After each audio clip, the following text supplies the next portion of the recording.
Hi, good morning, everybody. Welcome to the latest in our series of ISE webinars. These are certainly uncertain times at the moment.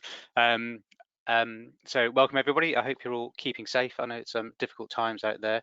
We're all facing highly unusual situations, but I think we've got a good webinar lined up. So hopefully this will help us all with the current climate that we're dealing with at the moment. I'll just give you a little bit of background into how these webinars works. Very shortly, I'll be handing over to Sophie Meany, who's MD of Consulting Solutions at Amberjack. The way we run our webinars for those that haven't taken part before, because there's going to be around about 100 people on the webinar, what we ask you to do, if you have questions, please do ask questions. But if you use the webinar tool, there's a questions box and you can put them on there. I'll keep an eye on those. And what we normally do is we deal with the questions at the end of the webinar. So please do, as you think of something up, pop it on there. I'll keep an eye on those and feed those through.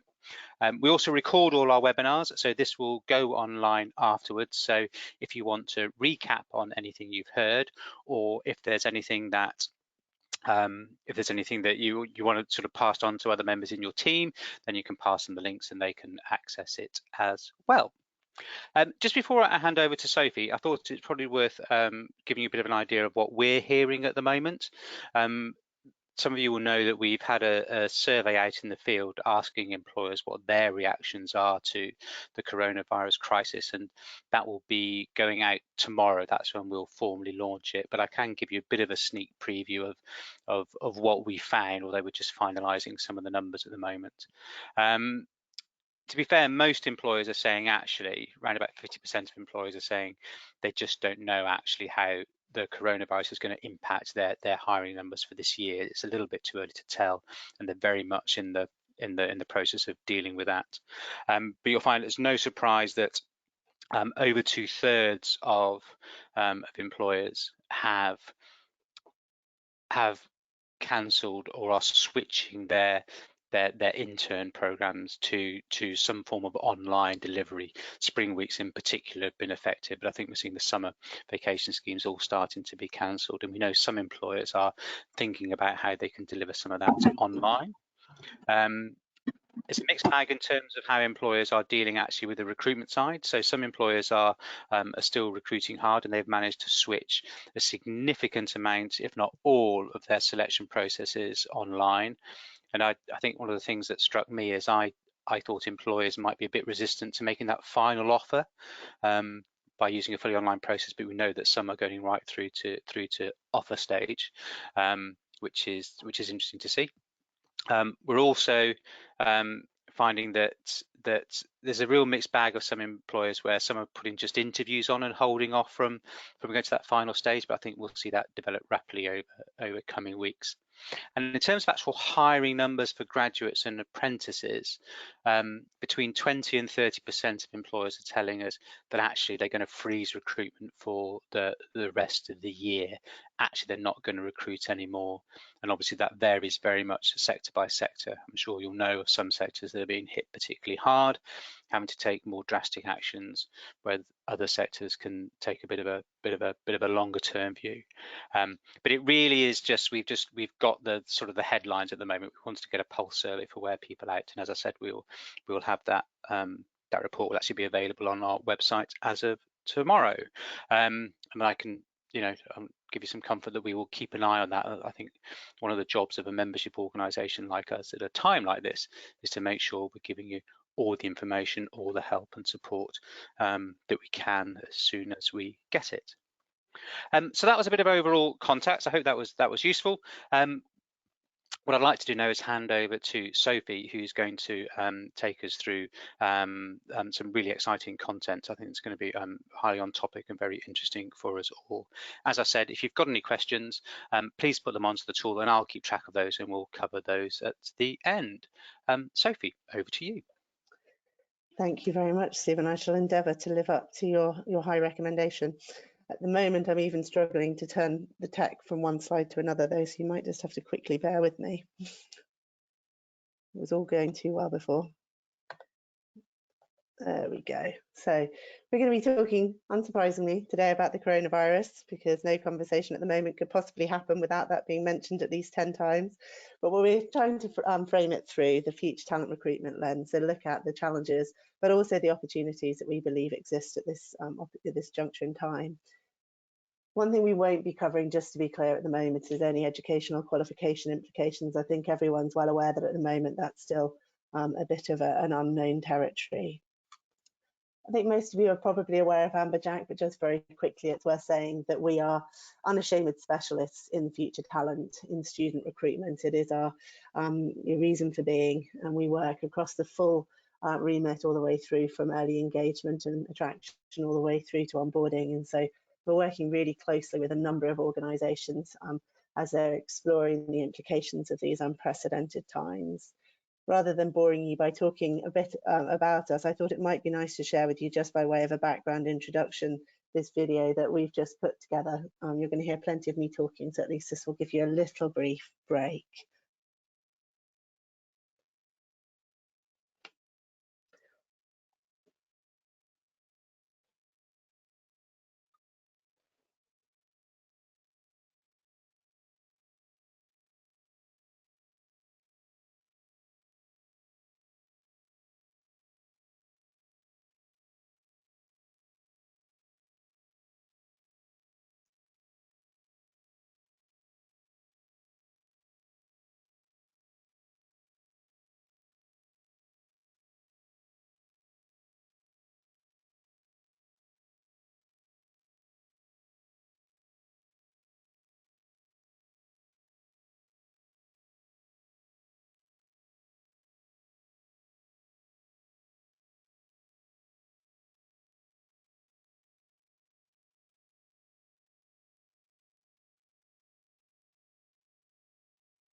So apologies for the slight audio there, but hopefully you got a little bit of a flavour for who we are and why we're really interested to talk to everybody about this topic today.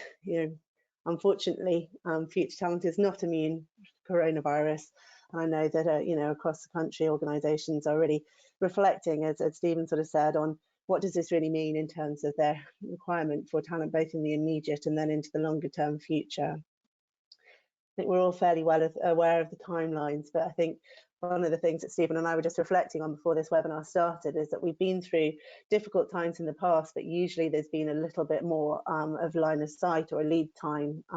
This has all happened very, very rapidly, which is why we're obviously all scrambling to catch up and to think through what the implications are. It's only just a couple of weeks ago where we were probably thinking that we'd make some minor changes, but otherwise we'd be able to carry on with business as usual. But as of obviously last night's announcement, we know that we are very much in a new form of normal, and there's a question and an unlikelihood actually that we'll probably ever revert to previous sense of normal. As we look at the impact of the coronavirus on the wider market, it's very clear that this is going to have a very significant short-term impact. As an organisation, Amberjack are private equity backed, and so we do have quite a lot of opportunity to engage with the investor population who have been tracking this and focusing quite heavily on it. At the moment, they are suggesting that we're going to see a very deep recession, but the good news is that they're also anticipating it being really short. And I think that's one of the things that we should be focused on. Stephen referenced obviously at the start that there are certain industries that are going to be more impacted than others. The obvious ones called out on this slide here.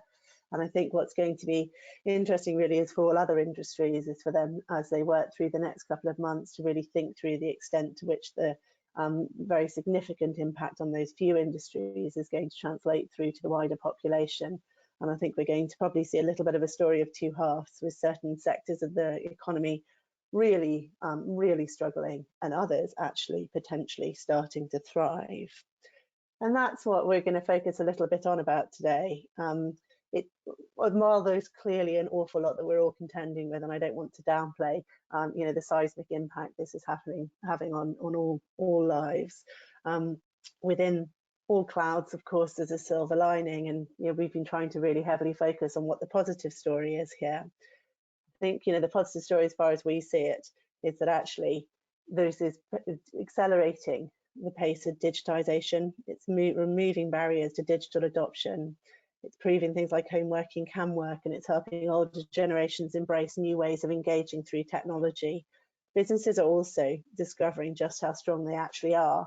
I mean, it was a delight to us at Amberjack to be able to discover that we were able to implement our business continuity plan as rapidly and effectively as we were.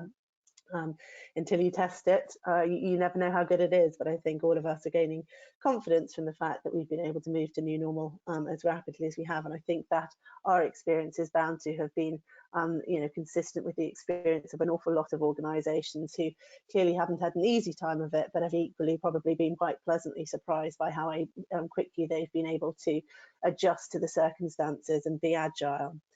And I think this concept of biotensegrity, which is a rather strange word, but it's a word that a gentleman, Aidan McCormack, who I know has spoken at some ISE events in the past and is a futurologist who we engage with quite a lot. He's talked a lot about biotensegrity, and biotensegrity being the next stage beyond resilience. So if you think about a bouncy ball, if it's resilient, it will bounce back up to the place where you dropped it from. Organisations that have or if a bouncy ball had biotensegrity, it would actually get stronger from being dropped, and it would bounce up to above the point from which you dropped it.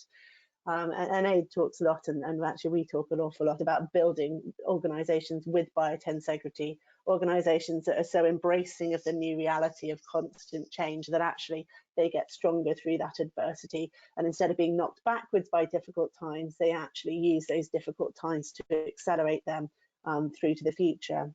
And that's one of the things that we've been really trying to focus on from an Amberjack point of view, looking at all the positive benefits that can come from being put into these challenging circumstances.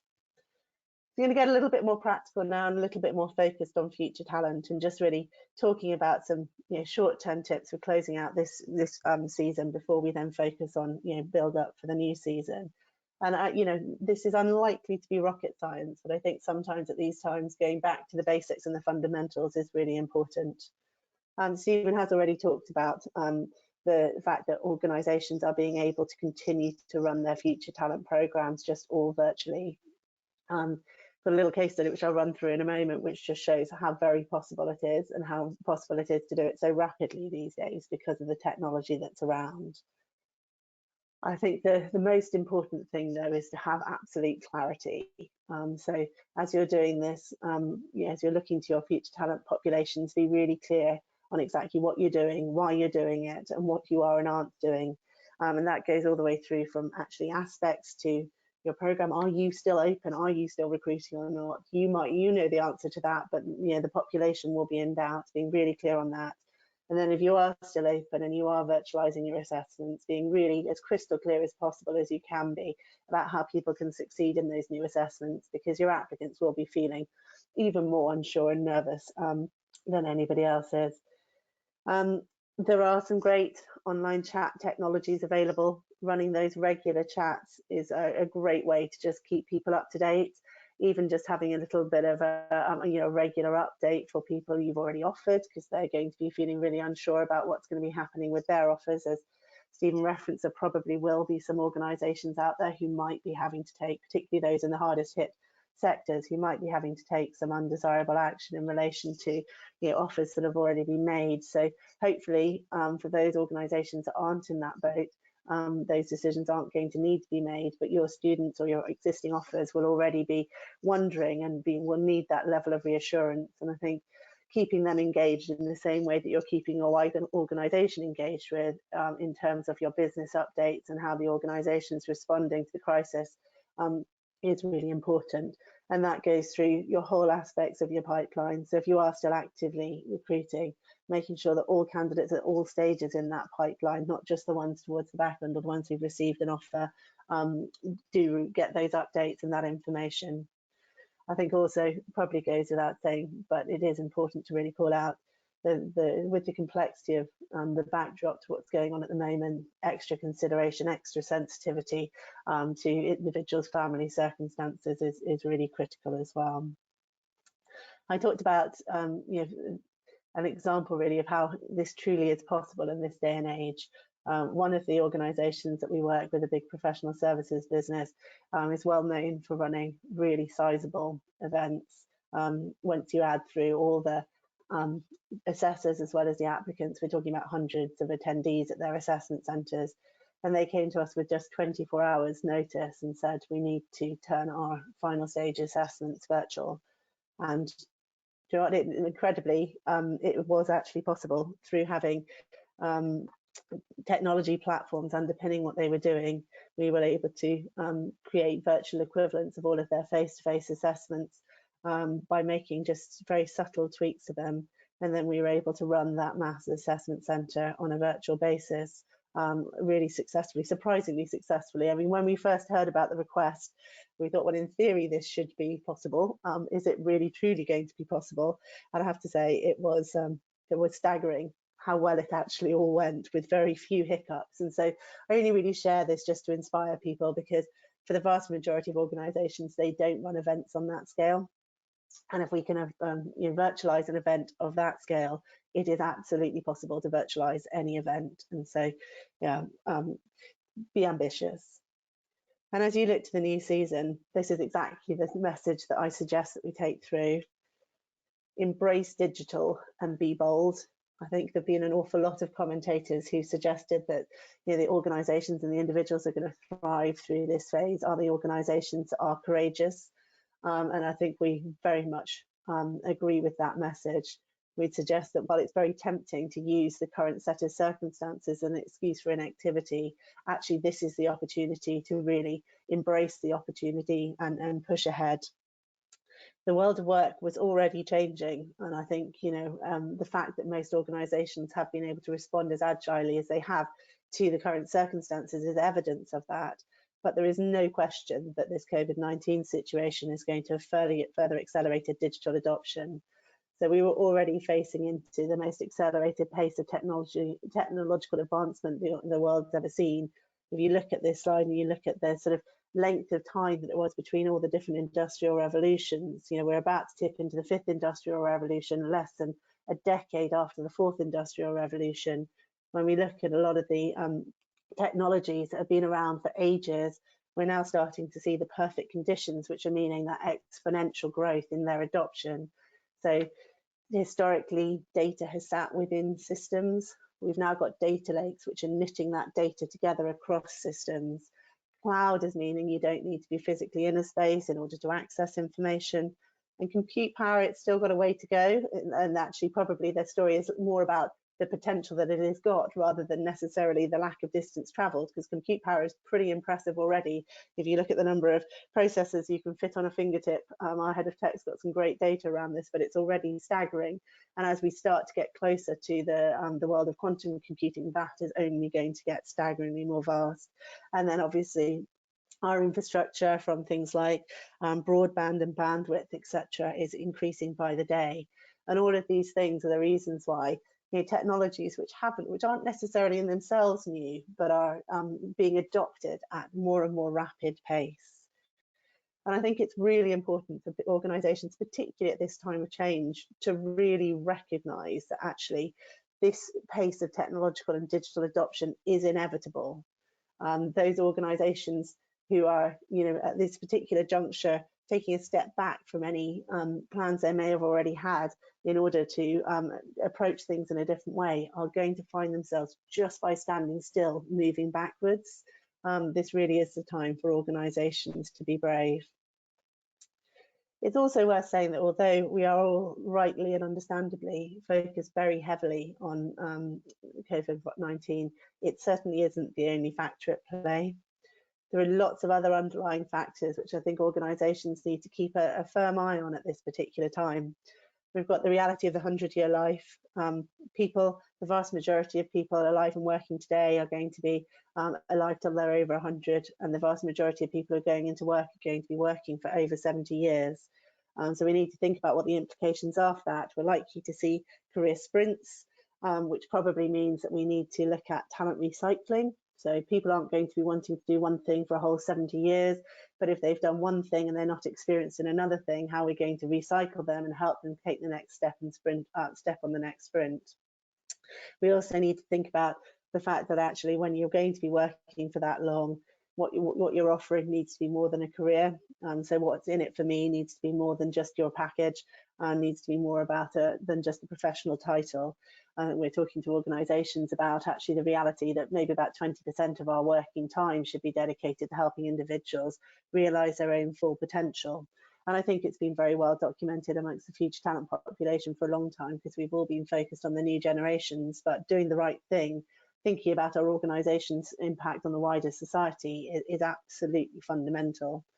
It's also really interesting that as automation continues to replace humans for certain technical routine tasks, I think we can be fairly confident that there will still be a place for humans. It's just that the place for humans might be a little bit of a different one. So typical things like academic intellect, left brain thinking, so logic, facts, linear thoughts, processes, those are the areas that are going to be most likely to be replaced by computers. Computers are arguably better at those things than humans can be, but it's going to, if it ever happens, it's a long way off where computers will be able to replicate the emotional intelligence, the creativity, the intuition, the more holistic thinking, the right brain qualities. And I think that that's a really interesting potential consequence for all of us to think about, particularly as we're looking at what we're assessing in our future talent populations. First of all, we need to think maybe this is actually a positive news from a gender point of view. Some of the right brain things are more typically associated with some female characteristics. But equally, I think what we need to think about is the potential for people who are, historically been successful in their career because of their left brain characteristics. If they're going to be replaced by those computers, how can we recycle that talent? How can we bring them into new roles? How can we help them access some of that right brain capability so that they can continue to make a viable contribution? And will this be a new population of talent for future talent recruiters? And I'm very excited about this. I think there's a whole world of potential for organisations to be tapping into people who may have actually already had one career sprint but now need a second, and that potentially this population, when you layer on the contribution that higher and degree apprenticeships are making, that these individuals could very possibly become a great way to get new talent into an organisation, and they could have the best of both. They could come without the pastoral overhead of some of their school leaver apprentices, and without some of the complexity of some of the graduate hires. I think it's also really interesting to think about the implications of the gig economy. We've all been hearing it being talked about for a long time. I think part of the challenge of the gig economy is that when you get into circumstances like today, you find that an awful lot of people are self-employed and therefore unable to count on the security that's come historically with the concept of a job for life. We've been saying for a while that organisations are going to have to look to the gig economy and learn from it, but that they also have a stronger and potentially much stronger proposition than the gig economy itself. And I think this particular set of circumstances with the coronavirus is really highlighting that. Actually, most people don't just want the flexibility and freedom that comes from the gig economy. They also want to have the confidence of a job for life. And so organisations that are able to offer flexibility within that framework will really benefit. And we'll also see organisations being forced to look at the trust relationship. There's a lot of data and research that shows a correlation between organisational trust and productivity amongst staff. And so I think as we embrace the best of both worlds, we'll start to see organisations doing more of what's been done by some of the more progressive businesses, and actually removing the leave allowances, creating flexibility. So I think, although it's an interesting time for everybody to be thinking about these things, I think we need to recognise the fact actually that this time has proved that it is possible to work from home, that it is possible to be productive without being 9 to 5 in a dedicated office space. It's proving to people that actually where you've got difficult social, economic and societal challenges, there is more to life than just work. And it is increasing the level of automation within all businesses. So actually, when we look at this combined with coronavirus, I think we're going to really see a significant acceleration in the pace towards change within the future world of work. And organisations really do need to recognise that and need to start thinking quite disruptively about the proposition that they're going to offer in this new normal. when we actually start to think about what the implications are for future talent, they're also really stark. And I'm not going to get on my particular soapbox about what our education system should be doing to prepare people for the world of work. But in reality, we are already all Google augmented. It has been for a long time much less about what you know, but how you apply the skills and the knowledge that you have. And organisations, as they look to their future talent programs, need to be tapping in and assessing that. So rather than just more traditional capabilities, they need to be looking at sort of how people apply their learning. I think it's also really interesting to think about the role that future talent can play within your organisation. Technology really is democratising the workplace. It used to be, experience was a significant indicator of your potential to contribute, but actually these days, not necessarily. In some ways, actually, people who are more familiar with newer technologies are able to make a greater contribution than those who perhaps aren't.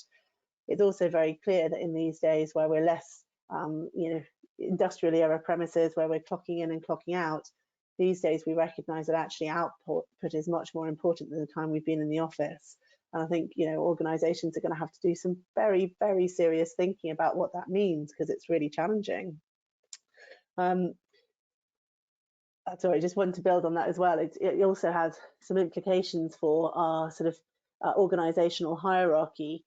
We've got organisations do need to look really hard at their senior management, and they need to look at whether or not the senior layers within their hierarchy have actually got the emotional intelligence required in order to be a facilitator and to help their organisation grow rather than just defend their turf. So there's some really big conversations that need to be had.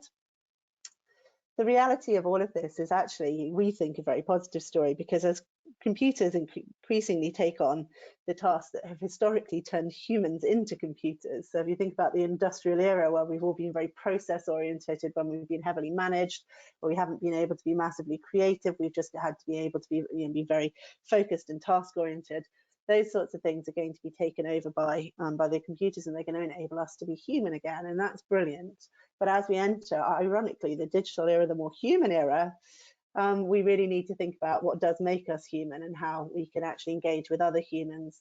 And we're already starting to see this, but it's going to become an ever stronger theme. Authenticity and storytelling are going to be increasingly vital. We need to be really truthful. We all know it's much better to be saying this is going to be tough but worthwhile rather than painting pretty pictures. But we also need to put out authentic stories that individuals can engage with.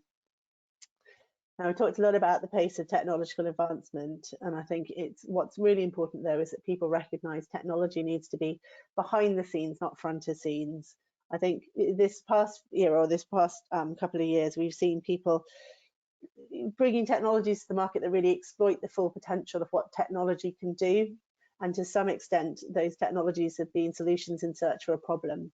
I think we're going to see in this next era, we're going to start to see a sort of people becoming more sensible, people actually thinking about the problem first and where technology can be a solution, and where technology becomes the background enabler rather than the front ground feature. And so we'll start to see a greater level of common sense in the application of technology, and we'll start to see those technologies actually being there in order to enable that authenticity and storytelling rather than actually to be the story themselves.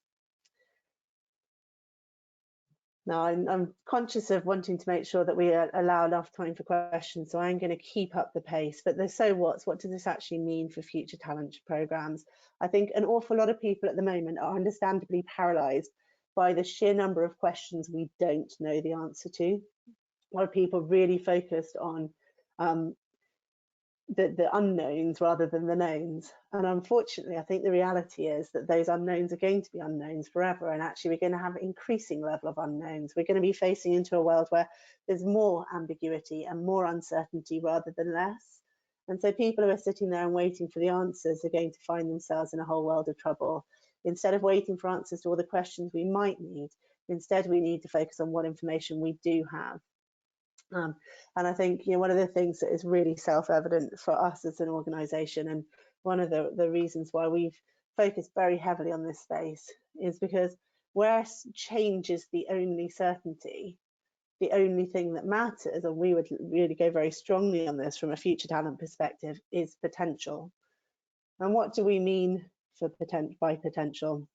By potential, we mean people who have resilience, so are able to cope with that constant level of change, and people who are comfortable with ambiguity, who are able to respond to constant change, so have that drive in order to achieve outcomes regardless of the circumstances around them.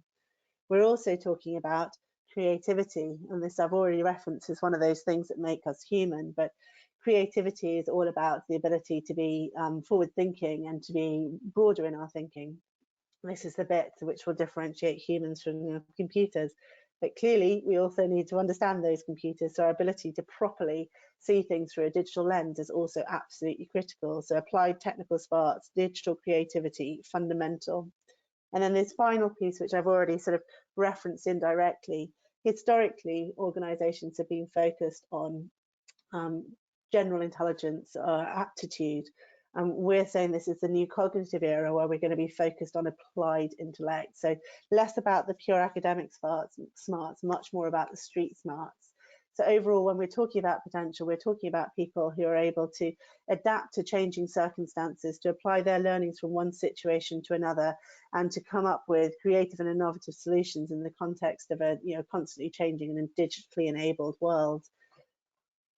And how do you assess for this potential? I mean, first of all, you need to actually build some of those criteria into your fundamental framework. There are tools, and I'll talk a little bit more. We've got one specifically focused. It's an online automated assessment of potential, our HypoI tool. Then this has been a bit of a bandwagon for us for a while, future-focused questions as opposed to past questions, whether they're focused in reflective technology, whether they're techniques, or whether they're focused in strengths, etc., is irrelevant, so long as they just need to be focused on future potential rather than past opportunity or experience. We are big advocates of reflective questions, so when you look at certain aspects of that potential model, you'll see that they really anchor in things like self-awareness and learning agility, things that are incredibly hard to assess through more traditional question types. So we tend to, both either from an interview perspective or off the back of certain assessments, deploy these reflective questioning techniques where we ask people to think about the strengths or the challenges that they experienced in approaching the assessments, to think about the things that they felt they did well, the things they felt they did less well, the things they feel they would do differently if they went through that assessment again or that experience again. And those are the sorts of things that help you tap into some of those harder to assess emotional intelligence capabilities.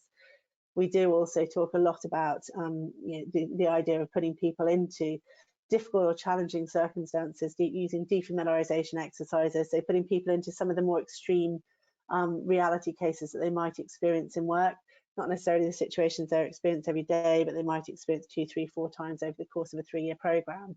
Those opportunities to really test people, to test their resilience, and to give them a real opportunity to experience what some of the more extremes could be like in the working environment.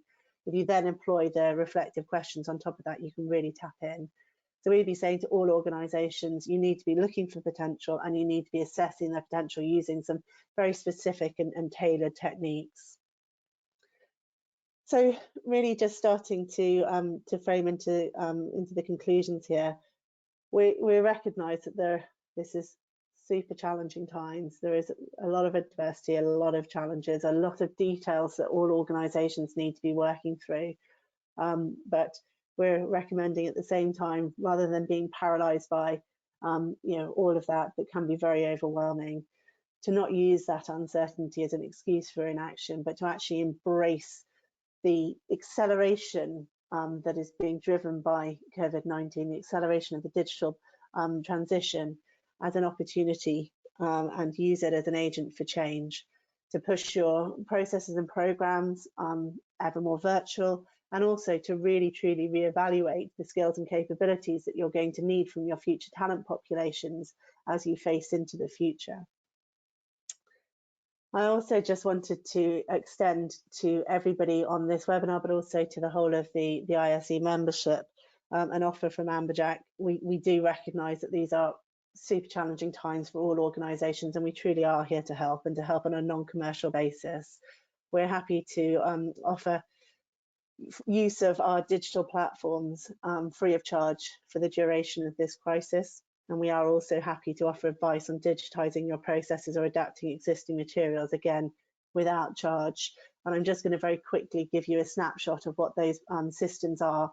And if you're very welcome to take down my email address. If anybody would like to take us up on that offer, feel free to come through to me in the first instance, and then I'll direct you to people across the business. But I think, having said that, we see this as a great opportunity for organisations, we also then do want to be to help oil the wheels and to remove any potential obstacles and hurdles for people at a time when we recognise there's going to be downward pressure on budgets and resource within teams, and just make some of the resources that we're lucky enough to have available to this to our industry population, in order to try and help people achieve the best possible outcomes during this difficult times. So just for those of you who aren't familiar, what do we have by way of technology platforms? We have Amberjack, which is our applicant tracking system. So it is an ATS, but it also works as a candidate portal. We can also separate out the back end, which has all the onboarding. It's basically an onboarding portal. So anybody who's looking particularly at engaging and sharing information with their pre-offered population, we can talk to you about the potential that Amberjack can offer as you look to the new season. If you're trying to do more with less, if you're having any downward pressure in terms of your team resources, Amberjack, it typically, because it has been built by volume recruiters for volume recruitment, it typically introduces up to 80% administrative time savings for teams who are using a more traditional requisition-based ATS. So we're also really happy to talk to you about any opportunities for increasing efficiencies across your team as you go into the new season, again, on a no-fee basis. Talency is Amberjack's video interview platform. I know an awful lot of the ISE membership are already using video platforms, whether you are coming to the end of contract, whether you're not using them already, whether you just want to have a lower choice solution for a short term while you manage through downward budget pressure. Talency is there, it's available, it's highly performant, it does everything you would expect from a core video interviewing platform, and you're welcome to talk to us about that. Leap is our virtual assessment our virtual online assessment platform. So that can host anything, SJTs, blended assessments, our HyperI tool, any of those sorts of tools. If you currently have assessments or materials that you own the intellectual property of, but you need to have a platform to support, we can deploy Leap for you. We do also have standard item banks. So for those people who may not already have their own bespoke psychometric, we do have blended assessments, and by that I mean assessments that include the assessment of applied numerical capability, applied virtual capability, situational judgment, those sorts of capabilities. We have off-the-shelf banks that we're able to deploy for people without having to go through a full bespoke creation. So if anybody's thinking about options for online assessments, I'm happy to talk to you about that and how Leap might be able to help. Amberchat is our online group chat tool. It's similar, it's in the same sort of footprint as Meet and Engage and Path Motion and things. It allows organisations to engage with people on a virtual basis, so to run virtual events, whether they're sort of attraction events as we look to the new season and clearly have to imagine a world where we can't be physically present in a way that we might have done before, or whether it's about continuing to engage with individuals through your recruitment process or at the back end after you've offered candidates. It can be really helpful there. Impact is our newest product, and one that we're particularly excited about the potential it can have at this time. It's a paperless assessment centre product. So as Stephen mentioned, organisations currently making final stage offers without having actually seen people face to face. A lot of them are using Impact. So Impact allows people to deliver a full assessment centre in a truly immersive way. I mean, it's got lots of other benefits too, that it reduces the admin burden of the assessment centres, it increases the data capture with assessors and things. But really, from the context of today's situation, what it allows you to do is to run assessment events that can be in the hundreds, although we recognise very few people use them on that sort of scale. But whether that you've got 6, 8, 10, 12 people coming to your events, it can enable one single facilitator from home to be able to deliver a true assessment centre experience for many. And so that's also something that we're happy to help organisations to use during this period. I mentioned we've got a tool that assesses specifically potential, and that's our HyperI tool, which is going to be released to the new season. Happy to talk to organisations as well if they are taking your advice and really thinking about how they assess potential as they build through to the new season, about the opportunity that this tool can represent. I mean, I could probably talk on this one in its own for about the next half hour, and I won't, but if anybody's interested in exploring it, again, please do get in touch. So I guess by way of final summary, before I sort of hand back to Stephen and we open up to questions, I think from where we're sitting, the advice we're getting, I know this won't be shock news to anyone, but it does look like, you know, we're heading into very difficult economic times. Hopefully, though, what this does mean is that it's going to be short, even if it is really sharp. And so what we're recommending to all people working in the future talent space is see this as you know, an opportunity to lay really strong foundations for a bounce back. Make sure that your programs do enjoy the strategic sponsorship that they deserve. I think, you know, every single time there's been a dip in the economy, organisations have lived to regret it if they've taken their foot off the future talent accelerator. The reality is future talent as a stream, as a talent population these days, can make an even greater contribution than they've ever been able to make on day one. And actually, when you look at where you can continue to build capacity into an organisation, you know, if there does need to be some downsizing in terms of capacity across the team, it makes more sense to be removing some of the higher cost, more experienced talent and continuing to sponsor that throughput of the future talent, because they will, of course, be the future leadership of your organisation, and they will also be bringing skills and capabilities that will help keep your organisation fit in the digital era. Those individuals as well, it's an opportunity for perhaps sort of pushing quite hard at some of the capability across your organisation to embrace the inevitable of this digital era, and to, you know, assess the EQ maybe as some of your more senior stakeholders, and potentially use your future talent populations as an opportunity to get your business as fit as possible for the future reality of the digital era.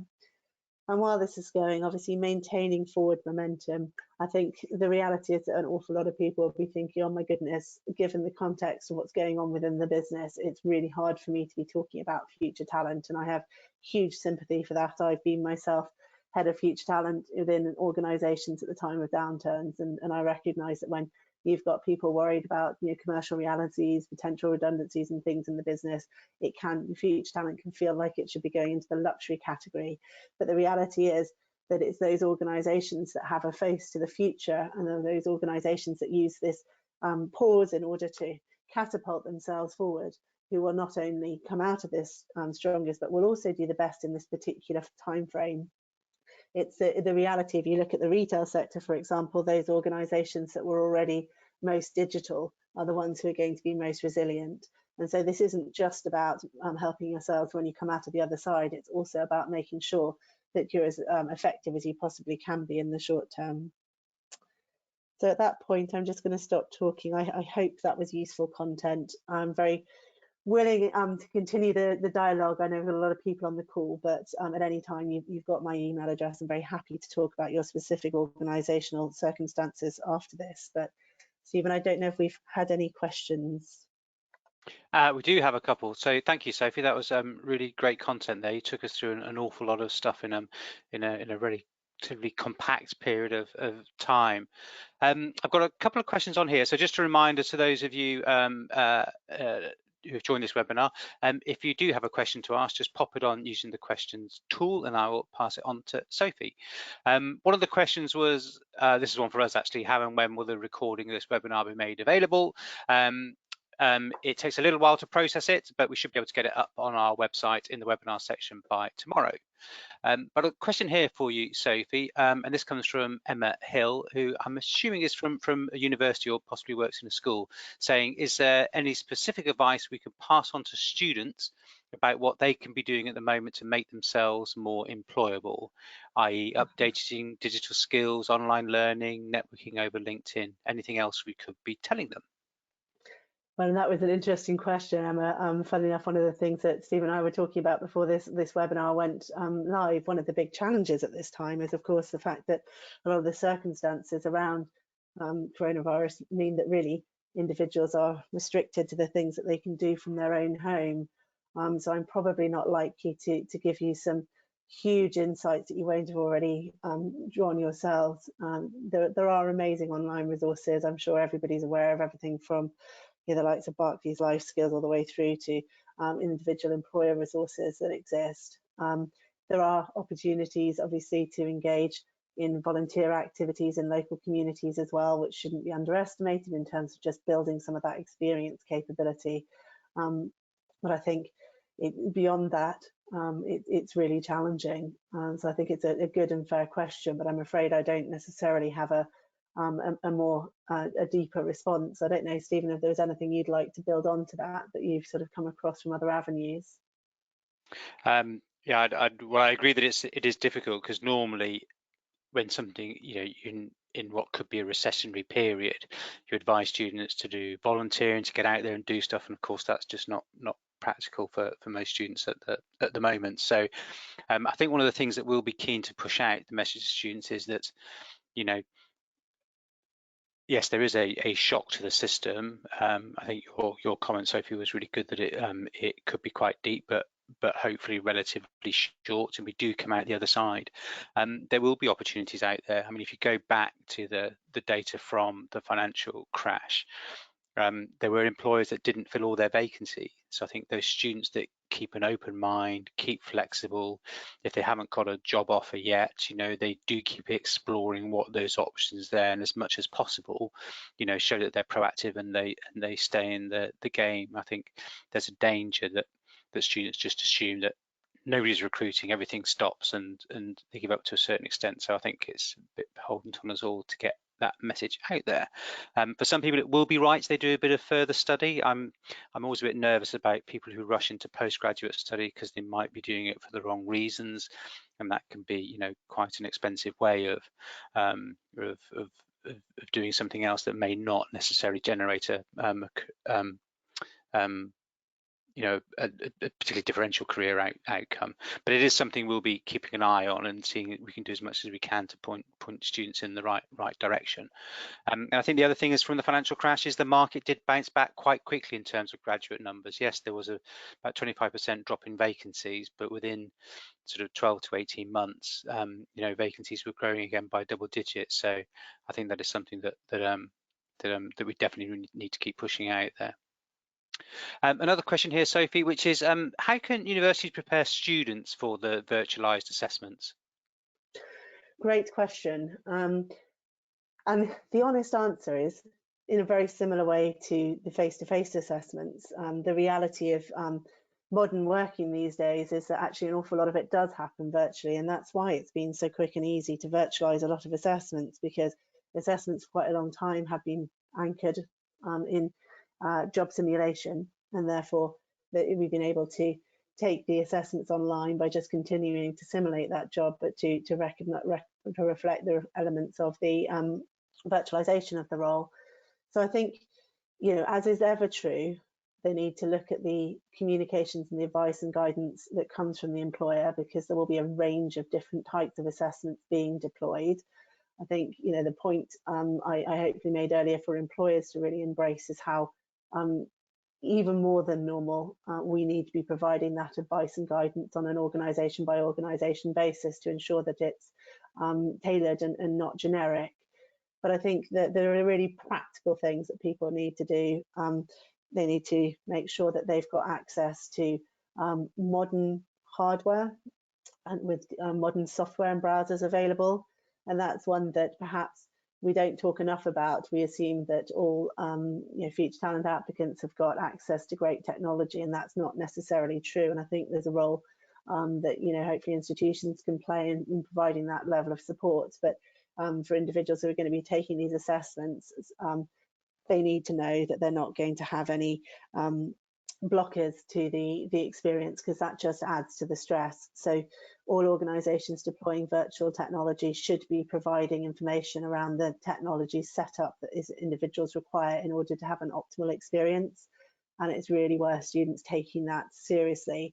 I think often if they're leaving assessments to the last minute, they then suddenly stumble into that information and haven't got enough time to then use anything other than the setup they've got in front of them. And so taking the time to prepare to make sure that their tech setup is optimal it would be really well worth a while.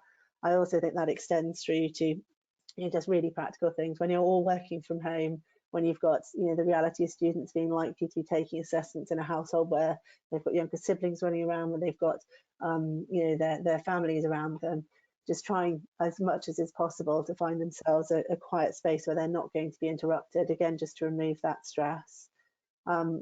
Making sure that they're not rushing and reading through all the instructions and the information that frame the assessment is really important. And then I think really just trusting in the assessments, because all of the assessments are obviously there to give them an insight as well as give the organisation an opportunity to assess fit. And these days, technology does mean that those assessments are typically extremely well designed. So then they just need to relax in order to enable themselves to do the best they can do through that process, and just trust in the process and the assessment design behind it. I think those students who have any specific requirements for adjustments also need to be brave enough to make the request for those adjustments. I know how difficult and frustrating it is for people always having to put their hand up and ask for adjustments and say that they're different. And I think in different situations, organisations need to invest more time and effort in making sure that there are easy alternatives available. I guess all I would say is at this time where people have been having to do this fairly rapidly, they haven't necessarily had the opportunity to really think things through the lenses of all minority cases, and therefore if people are looking at assessment and thinking, goodness, I don't feel like I would be able to fairly compete on this basis, make sure you do say organisations will definitely be willing to embrace that and to do what they can in order to level the field. But I think there probably is a little bit more of a challenge in that space than there might typically be when people have had more opportunity to really think through implications of the wider implications of the assessments they're deploying. Thanks, Sophie. That answered a question that came through from Ardy as well about disadvantaged groups. I think it is. Yes, it is going to be a challenging time, and we'll be doing all we can to sort of help and get messages out in that context as well. We had a question on here about employers managing down vacancies if they are having to reduce numbers. So I thought I might share some of my experiences in the last recession, and then chip in if you want to, Sophie. It's different for all businesses because every business will have different circumstances. But I speak as somebody who used to manage a large graduate intake, and we had to reduce our numbers in the financial crash. And what we found across the business, there were some bits of the business that hadn't filled all their vacancies. There were some bits of the business that needed some more graduates. Then there were some bits of the business that didn't need as many. Because I think you have to remember that businesses could well be laying off people. So if you're laying off people as you're hiring at the same time, there's all those considerations to be weighed up. And how did we do it as employers? I'm trying to remember how we did it actually. Some of it is actually where there is overcapacity and you did it on the last person to accept the offer was the first person that we'd asked to move or defer. I know some organisations do it on ratings at assessment centres. So they do it on actually who kind of got the highest sort of scores through the assessment centres and use some mechanism like that. So different employers will use different mechanisms. And of course, there will be some employers, we talked about some of those industries that will be hit hardest. Those are the ones that might be having to take more drastic action with their graduate numbers. But my sense is talking to employers, it's a little bit early to tell exactly what's happening yet. I think this is happening so fast. This is the real difference between now and the financial crash is the speed, the impact this is having on the economy. I think it's over the next couple of weeks we'll start to see more evidence of that coming through. The only thing I might layer on there, Stephen, as well, just as an interesting one, is we have seen some organisations talking about whether or not they'd be able to apply the principles of positive action in that sort of situation, where you've got, there's always a very complex and very situation in which people need to be really careful about, but where there are really legitimate diversity drivers, and where you have actually, by virtue of the fact you've got an offered population, everybody is met a benchmark and is therefore considered equal. There is potentially an opportunity to make sure that you don't inadvertently have a negative impact on the diversity of your intake.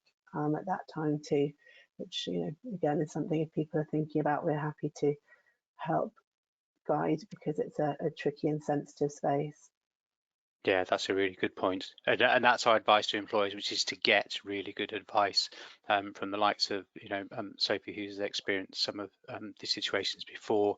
I know lots of employers will also be working with their employment lawyers to make sure that they do this in a